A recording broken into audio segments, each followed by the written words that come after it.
Good morning, Burley High School speech students, and welcome to the final piece of our job interview portion of the semester. This is the last assignment related to job interview. Next week, we're going to start a new assignment, but this is a very important part. It's the follow-up letter. Now, in the last few years, actually probably for more than a decade, this follow-up letter has kind of fallen out. People don't use it very much anymore. But if you really want to set yourself apart from all of the other potential candidates for a job, this follow-up letter is a good way to do it. It's something that employers still notice, still pay attention to, still realize that you are saying, hey, I really want this job. And so it can set you apart because so many other people aren't doing it. And when you do it, you set yourself up to be different than everyone else. Okay, so we already know how to set up a letter. We have that information. It's either a business format where we have the name, address, city, state, zip, phone, and email here centered in the middle. Or we're using a personal format where we have a tab. It's not actually flush right. It's a tab that is to the right of the page, and everything lines up against that tab. And you have your street address, and you have your city, state, and zip code. Please don't forget your zip codes. It's part of the address.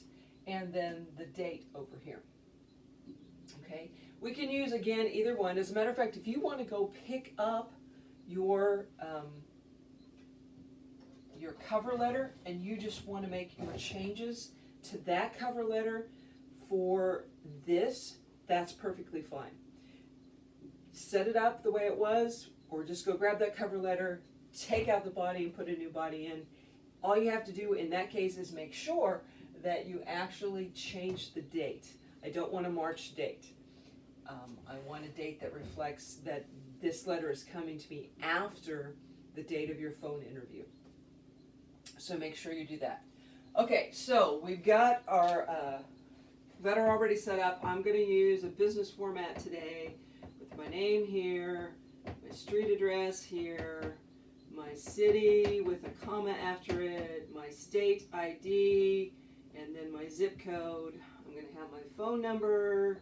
I'm going to have my email.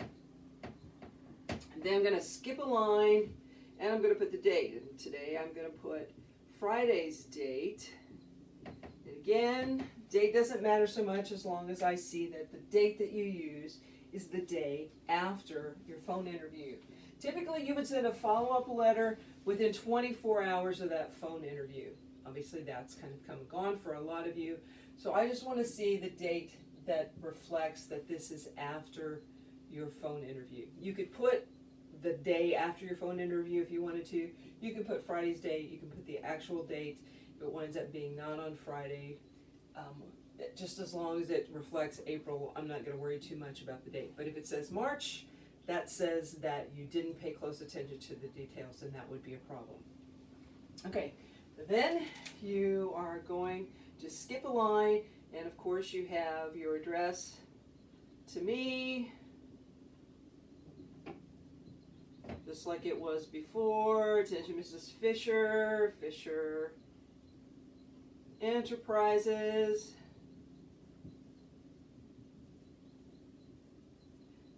2100 Park Avenue in Burley,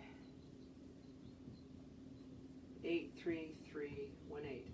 Now, as I said, you would try to get this follow-up letter to me as quickly as you could within 24 hours. So if you had my email address and you could email this to me, that is what you would do. As a matter of fact, since you all have my email address, that is how you will turn in this assignment. Not on Google Classroom, but you will email it to me just as if you were sending a good follow-up letter to a prospective employer.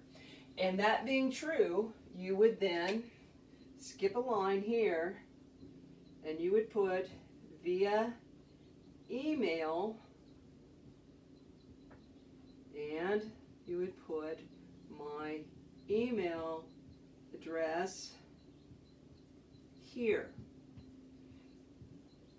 And if you are applying for the office assistant position, this is another good way to tell me that you're the kind of office assistant that I'm looking for, is you're paying attention to that details. If I ever come back and say, so how did we send that to her? Oh, well, look, we sent it via email. But we still have Mrs. Fisher's other contact information right here because maybe she didn't get it this way and we're going to send it another way, and we still have that information listed right there. So that's a really good thing to do. Okay, then you're going to skip a line. You're going to put in the greeting just like you did before. Dear Mrs. Fisher. If it is a business format, you're going to use the colon. If it is the personal letter format, you're going to use a comma. And then you're going to skip a line, and then it is time for your first paragraph. So, main purpose for this follow-up letter is, first of all, to thank the person for the interview. And that's what we're going to do. Thank you for the phone interview on, and then you put the date that your phone interview was on. Monday, April 6th, or Tuesday, April 7th, or Wednesday, April 8th, or Thursday, April 9th, whatever day your interview is on, you're going to put it in there. Now, you've told me the day, so I can go back and I can look at my notes on that day of the interview and match up your name and start matching up your skills to remind myself of who you are. But you can do another thing that helps me remember you. Put something in this paragraph, something that happened during the phone interview that was probably different than any other phone interview that Mrs. Fisher had during the course of the 4 days. So, it was good to discuss my cooking experience at Edith's. Probably didn't have a lot of phone interviews where I discuss someone's cooking experience at Edith's. That's the kind of thing that you're looking for, that you can bring forward from your phone interview. Probably wouldn't say, good to talk about my experience in childcare, because probably a lot of students have had experience in childcare. However, I did have one student, and our phone interview included discussing how hard it is to work for family. He could put that there. That would set him apart from everyone else. You see where I'm going with this? Something that happened in the phone interview that wasn't like everyone else's. Oh, yeah, I remember that phone interview now. That's what you're doing in this first paragraph. Then you're skipping a line, and you're starting your second paragraph. In the second paragraph, you're going to tell me about that information that I asked you to send me. There were some people that I said, I don't see this information, could you send that along? This is now where you're going to send that information. You requested the following information. And then you tell me what it is. What if I didn't ask you to send information? What if you got me all of your information up front? Then you won't have this paragraph in your letter. Your letter will only have 2 paragraphs in it. Yes, this is a very short letter. I'm a very busy person. I don't need to read a big long dialogue. I just need you to very quickly and carefully and deliberately remind me of who you are. And that's what we're doing with this. If you did forget some information, you sending this information along as quickly as possible tells me that if you do make a mistake, you are going to come and you're going to correct it as quickly as you can. That's important for me to know. If I ask you to do something, you're going to do it for me as quickly as you can. That's important for me as a prospective employer to know. Okay, that's the second paragraph. Again, not everyone has a second paragraph, but if you did have to send some information, here's where you put it in. Then we're skipping a line and we're going to our third and last paragraph. The third and last paragraph is for you to either confirm that you are still interested in this position or to tell me that after the interview you've decided that you're not going to pursue this position anymore. You see, in the course of asking me those questions about my business Maybe you found out that this job wasn't what you thought at all and you're not interested at all. And that's okay for you to say, yeah, I need to look elsewhere for another job. Tell me that now in this third paragraph. Or tell me that you are still interested. So, I am still interested in the cook position. I hope to hear from you soon.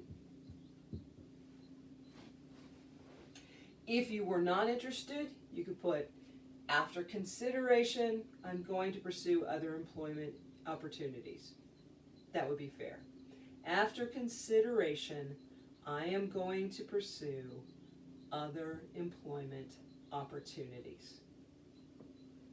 Then you skip a line, you use your closing sincerely with a comma, and then your name typed and flush left. That's the follow-up letter. 2 or 3 paragraphs long.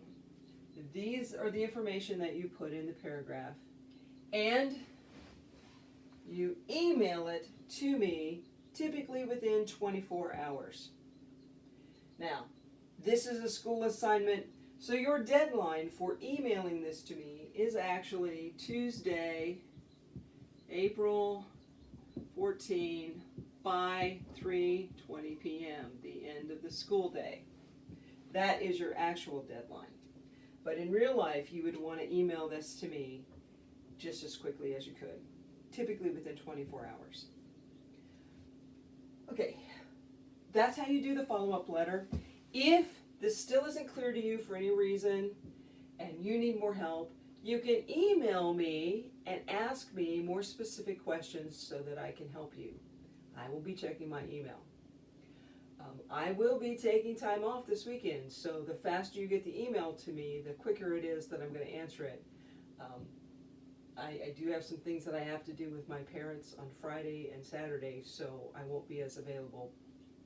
But I will be checking my email, and I will respond to you, and I will answer your questions. So if this isn't clear, please let me know. If by some chance you haven't done your phone interview yet and it's Friday, you need to contact me as soon as possible to get that turned in.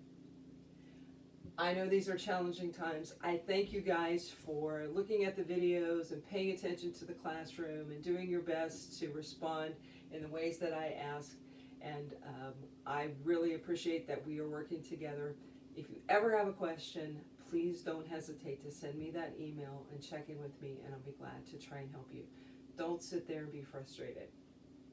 Have a great weekend. Happy Easter, and I will see you in some form or fashion next week.